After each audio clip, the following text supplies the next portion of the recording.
Welcome to Nestlin Real Estate. Please like, share and subscribe the channel for the fresh content. আশা করি সবাই খুব ভালো আছেন, আমিও খুব ভালো আছি। আমি বিশ্বজিৎ, আপনাদের বন্ধু নেস্টলিন রিয়েল এস্টেট থেকে আজ আপনাদের জন্য আরও একখানা সুন্দর প্রপার্টি নিয়ে চলে এসেছি। তো সবসময় বলে থাকি প্রপার্টি সুন্দর না ভালো না খারাপ তো আপনারা ডিসাইড করবেন, বাট আমার কাছে সব প্রপার্টি সুন্দর এবং ভালো। তো বেসিক্যালি প্রপার্টির ডিটেলস যদি বলতে চাই, আগে যদি রাস্তাটা দেখে দিই, সামনে যে চৌরাস্তার উপরে দেখতে পাচ্ছেন, যথেষ্ট চৌরাস্তার উপরে কিন্তু আপনারা এই প্রপার্টিটা পাচ্ছেন। এটা কিন্তু বেসিক্যালি 3 কাঠা 2 ছটাক জমির উপরে 2 স্টোরেড হাউস রয়েছে। বাড়িটা যে একদম খুব ভালো কন্ডিশনে আছে আমি একদমই বলবো না, কারণ রক্ষণাবেক্ষণ অভাবে বাড়িটি কিন্তু যথেষ্ট মানে ধুলো ময়লা নোংরায় পড়ে রয়েছে। বাট একটা জিনিস যেটা খুবই পজিটিভ, সেটা কনস্ট্রাকশন কিন্তু খুব গুড। আপনারা দেখলে বুঝতে পারবেন কোথাও কোনো রকম ড্যাম বা কোনো রকম ক্র্যাক আপনারা দেখতে পাবেন না। বাট রক্ষণাবেক্ষণ অভাবে কেউ যদি থাকেন না, সেই জন্য এখানে কিন্তু আপনার বাড়িটি নোংরা হয়ে পড়ে রয়েছে। আদারওয়াইজ বাড়িটাতে কিন্তু রিনোভেট করলে একদম খুব সুন্দর পরিস্থিতিতে গিয়ে দাঁড়াবে।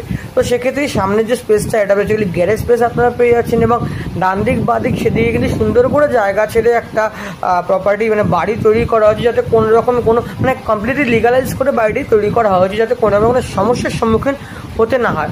এই আপনাদের আমি সাইডে একটু জায়গাটা দেখে দিই কতটা জায়গা ছাড়া রয়েছে, এবং পিছনেও কিছুটা জায়গা ছাড়া রয়েছে। এটা আমি আস্তে আস্তে নিয়ে যাচ্ছি, আপনাদের দেখিয়ে দেবো। মাঝে মাঝে বিল্ডিংটাও দেখা যাচ্ছে, একটু লক্ষ্য করবেন। আপনারা এই যে বক্স উইন্ডোগুলো দেখতে পাচ্ছেন, এগুলো কিন্তু বেসিক্যালি আমি যা দেখলাম উইন্ডোগুলো খুব একটা ভালো কন্ডিশনে নেই। তো সেক্ষেত্রে আপনাদের হয়তো এগুলো চেঞ্জ করে আবার নতুন প্যাটার্নে তৈরি করতে হতে পারে, বা চাইলে আপনারা রিপেয়ারও করতে পারেন।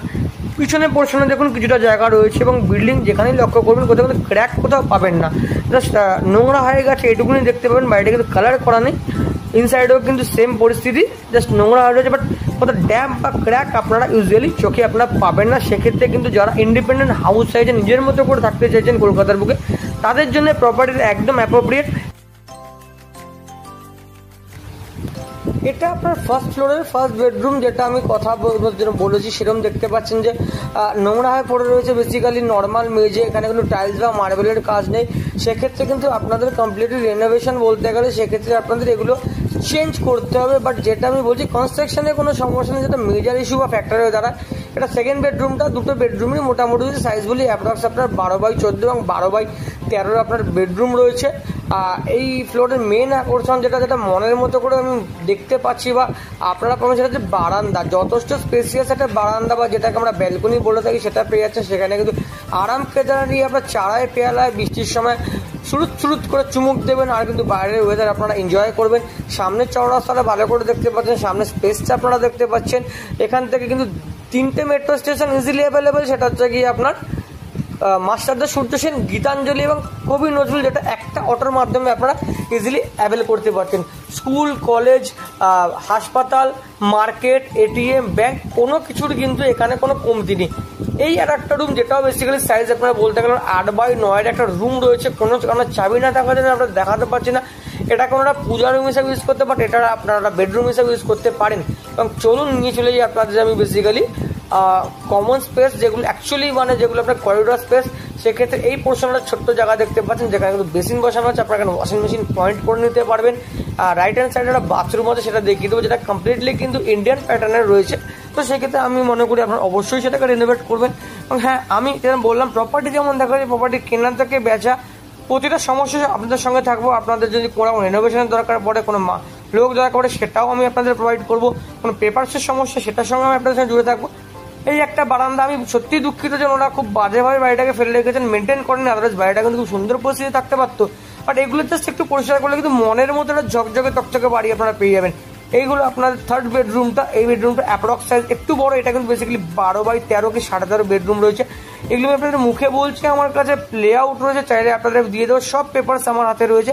পেপারসের একটা ইস্যু, যেটা বিএলআর মিউটেশন নেই, সেটা কিন্তু আপনাদের করে নিতে হবে। সেটা অবশ্যই প্রাইস থেকে নেগোশিয়েট করে আপনারা নেগোশিয়েবল হবে। প্রাইস যাই থাক, বেসিক্যালি এটা কিন্তু প্রাইস আছে।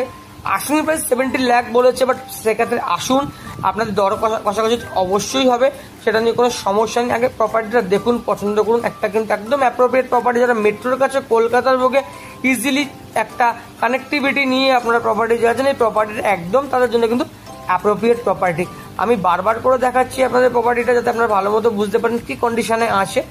এবার বেসিক্যালি এইটা আপনাদের গ্রাউন্ড ফ্লোরটা, যেটা খুবই খারাপ অবস্থা রয়েছে, খুবই মানে আমি আবারও দুঃখিত, বাট আমি ভিডিওটা করতে কিছু করার নেই। যতটা যেরকম পরিস্থিতি, অ্যাকচুয়াল যা পরিস্থিতি সেটাই দেখানো আমার কর্তব্য, সেটাই আমি আপনাদেরকে দেখার জন্য প্রপার্টিটা দেখতে থাকুন। ততক্ষণ আপনাদের আমি ধন্যবাদ জানাই যারা রেগুলার বেসিসে আমার প্রপার্টি ভিডিও দেখছেন এবং এগিয়ে নিয়ে যাচ্ছেন। যারা দেখছেন না বা সাবস্ক্রাইব করেননি, প্লিজ তাদের রিকোয়েস্ট করবো ভালোবাসার ছোঁয়া দেবেন, চ্যানেলটা আমার সাবস্ক্রাইব করবেন, যারা রেগুলার বেসিসে আপনাদের জন্য আমি প্রপার্টি ভিডিও নিয়ে চলে আসতে পারি, পৌঁছে দিতে পারি আপনাদের আমি ড্রিম ডেস্টিনেশনে। এইগুলো আপনাদের ডাইনিং স্পেসটা, যেটা কিন্তু যথেষ্ট খারাপ অবস্থা আছে, সব রেনোভেশন দরকার। গ্রাউন্ড ফ্লোরটা খুবই খারাপ অবস্থা, কিছু করার নেই, কিছু বলার নেই। যা আসে আমি সেরকমই আপনাদের দেখালাম। এগুলো আপনাদের কিচেনটা কমপ্লিটলি নতুন করে রেনোভেশনের দরকার। ভালো করে দেখে নিন আপনারা, দেখে বুঝে আসুন, যাতে কোনো রকমের মনক্ষুণ্ণতা না হয়, আমার কাছে না শুনতে। যাই হোক, এখানে শেষ করলাম, চললাম, টাটা।